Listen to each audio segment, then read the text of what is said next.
Okay, Gary, any injury news, any injury updates? I think in terms of injury updates, I think Tom Ince has done some light training this week, which obviously we hoped he would. I think he's still going to be touch and go whether we think he's able to go straight into the game, just because of the nature of his operation. But we'll assess that probably over the next sort of 24 hours.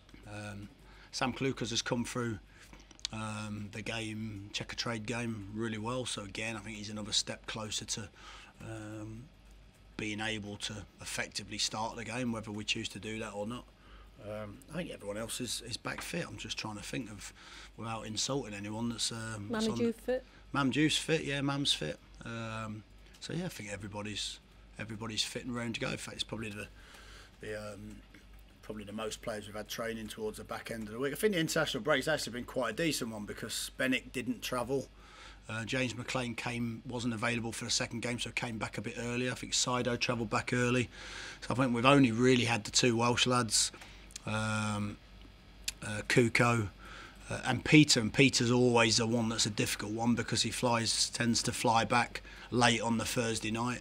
And lands the first time we see him is Friday morning, so I think it's always a challenge. Thankfully, we haven't got another international break for quite some time. You talk about it being a better international break, but it must disrupt your flow of training. How do you cope? Do you bring more youngsters in to train with the players, or? Yeah, I think it does. I mean, we spoke about it before.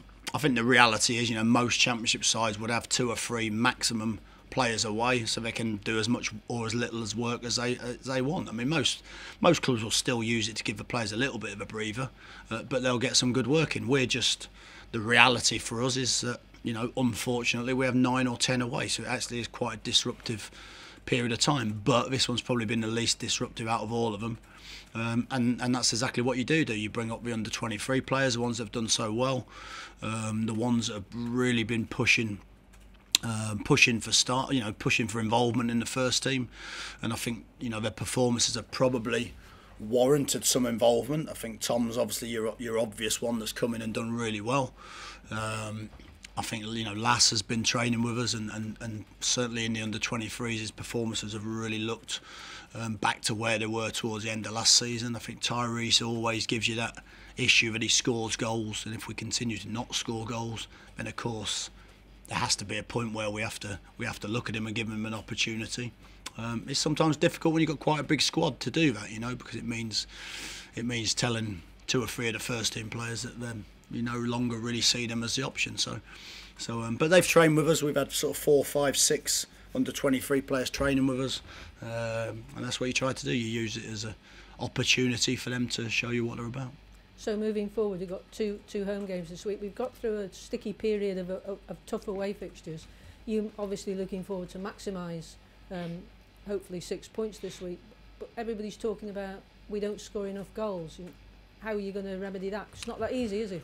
No. I think it's interesting if you look at the season so far. I mean, we were I wouldn't say free scoring, but we were creating lots of opportunities and scoring goals early season, but it's no good scoring 2 goals if you're going to concede 3. It's no good scoring 3 if you're going to concede 4. So the reality is, we've I wouldn't say sorted, but we've improved part of our game, which is the defensive side of it. We've improved that a lot, I think, over that period. I think it's clear to see. And I don't necessarily think that's the reason why we've not created as many chances, because I still believe we've not created as many obvious chances, but we've still got into some great areas, and I just don't think we've been clinical enough or maybe took enough risks in the final third. And that's something that we've looked at this week with the players, something we spoke to the players about. Maybe part of a natural evolution is that you sort out a little bit more defensive side of it, and when you get to the point where you're quite happy with all of those things, maybe the last little bit is that bit of freedom, and maybe you need the solidity to give you the chance and afford you the chance to play with freedom. So but I certainly think that's something we've looked at. I think that like the defenders had to do early season, the forwards on the whole and the midfielders now have to take, we all have to take responsibility, but we've got to be more dangerous, and we've got to create more chances, and we've got to score more goals, and certainly we have the players to do that, but we've got to show it. Bruno Martins Indy this week has spoken to the press, and and made some observations about scoring goals. You only need to score one if you can keep a clean sheet, that's obvious. But he's also talked about the way the fans are seemingly more positive away from home. Do you have any message to the fans for these 2 home games? I think firstly, before I do, I think I also read some of Bruno's comments about the start of the season, and I think whilst you're sort of trying to portray some of the things that you got to deal with early season, I think he was quite succinct in what he said and very open in what he said, and I think a lot of the lads would have felt the same. But when you've been a Premier League club for 10 years, but suddenly it was actually hard for him to understand why he was playing the Championship, and I think that's what we had for the first 5 or 6 games. We had a lot of good players, but something just wasn't clicking, and part of that was mentality, part of that was acceptance of a situation. But now we have, certainly we've seen some improvement. I think with the fans, look, away from home we've been brilliant. I think the fans have got behind us, even in the games where, if I look back to the Blackburn game where we were 3 goals down, and they quite rightly could have continued to be disgruntled. We score a goal, they get right behind us, and they see a tremendous attempt at a comeback. And they were very good in the other games as well, and I think they saw against Birmingham that we didn't play badly, probably didn't deserve to lose the game, and against Middlesbrough we tried to win the game, So, but what we've got to try and do is we've got to try and back up their support and back up their patience with good home performance, and I think we've played well at home without scoring the goals we perhaps should have done. But now we've got to do that. We have to play with the same control. We have to play and dominate the game if we can, but against a decent uplifted QPR side as well that are coached by a very experienced manager in Steve. But we've got to try and put on a good performance, because the fans, it's like anything. You look up and down the country now. If a home team goes 1 goal down, most home teams will classically, they'll have a little bit of disappointment. I think that's just the nature of the business, So we've got to turn that around by improving our home form. It's as simple as that, because our away form actually is up there with the best in the league, really. So, but what we've got to do is we've got to make the Bet365 Stadium a bit of a fortress once more. Peter Coates also mentioned that, as you've said about Bruno Martins Indi, it was difficult for the players to get over that, and now we've got people in November talking about the transfer window. It must be difficult for you to keep all the players away from what in this moment in time is nothing more than press speculation. How do you find that, given that the transfer window's a fair way away? I think the reality of it, you get a situation where for a couple of weeks after the last window shuts, you get 1 or 2 players maybe disappointed that moves didn't materialise, and it settles down. You get a period where it doesn't get mentioned, and then again I think you start to get towards now where the external media ramp it up, because of course there's so many great stories out there, whether they're all true or not, or is not really my concern. But the reality is that's what it does. It hypes up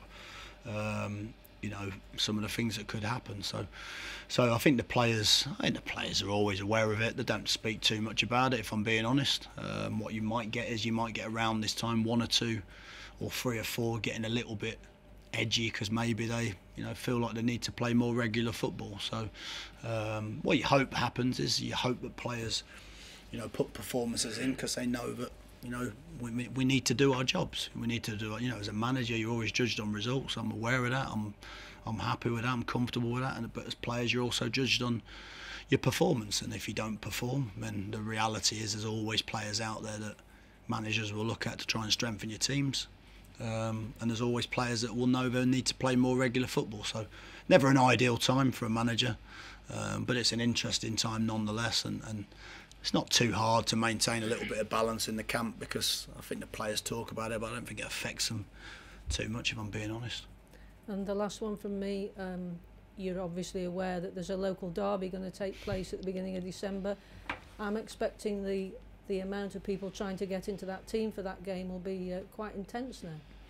Yeah, it's a funny one, because the Checkatrade Trophy, of course, you can only play 2 senior players. So it's a difficult one, because I think if Well, saying that, the 23s have performed admirably, but there might be a bit more external pressure to play a slightly more senior side because of the importance of the fixture. But what I would say is it's a fixture that, due to both clubs' sort of recent history, that has not happened often enough. Of course, with Stoke being in the Premier League for so long.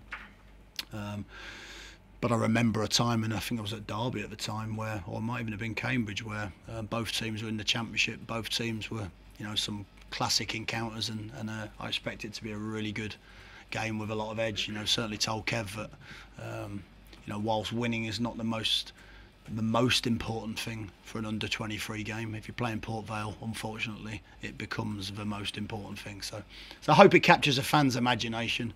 I hope it's one that's really well supported, and I think the under-23s deserve that support because they've been really good this season, and they've done the club proud in what they've achieved so far. But they want to try and get further, and I'm sure Port Vale want to win the game also. Thank you. The club announced that they've made quite a substantial financial loss over the last 12 months. Does that worry you when you sort of go into the January window coming up? Not really, because I think sometimes as a manager you focus on the things that are important to you.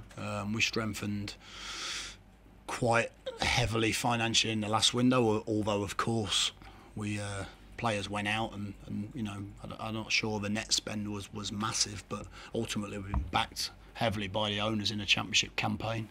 And I think the reality is, if something's sensible in the January window, then there may well be an opportunity to improve one or two positions. But as for the financial situation, I think every club that gets relegated from the Premier League to the Championship, I'm sure there will be a change in the financial outlook for any of them. But listen, we've got people that are highly qualified at our club, very, very good at their jobs. But we'll focus on that. So the answer to that is not really. I don't think that really concerns me as a manager. What concerns me is trying to get more wins out of a team that we think's improved, but need to win more games. QPR on Saturday, both very you and QPR both are very much on form. You're expecting a lively game there? I think any game in a Championship, there are always lively encounters. I think what you've seen with QPR is the very nature of the Championship, that you can start a season very, very poorly, and then you can improve your fortunes quite quick. I think they've worked very hard. I think Steve obviously would have known it was not an easy job to go into. A little bit of financial change with them, of course, being a Premier League side that hasn't got back into the Premier League as quickly as they would like to. I don't know if it's 2 or 3 years now, but Steve's an experienced manager. He's a coach. He was my assistant manager at Derby when I was a player there many years ago. Always very, very innovative, very good coach. Of course, vastly experienced at home and abroad with the different roles that he's had, and done a fine job there. So, and I'm sure they'll be looking to keep the run going. But as quick as you can go on a good run, as we know in this division, that run can be halted. So it's up to us to halt that. It's up to us to maintain our own run. And like I said before, really, the only thing I could be critical with our players at the moment is just that we need to turn some of the draws and good performances into wins and good performances. I don't think we're too far away from doing that.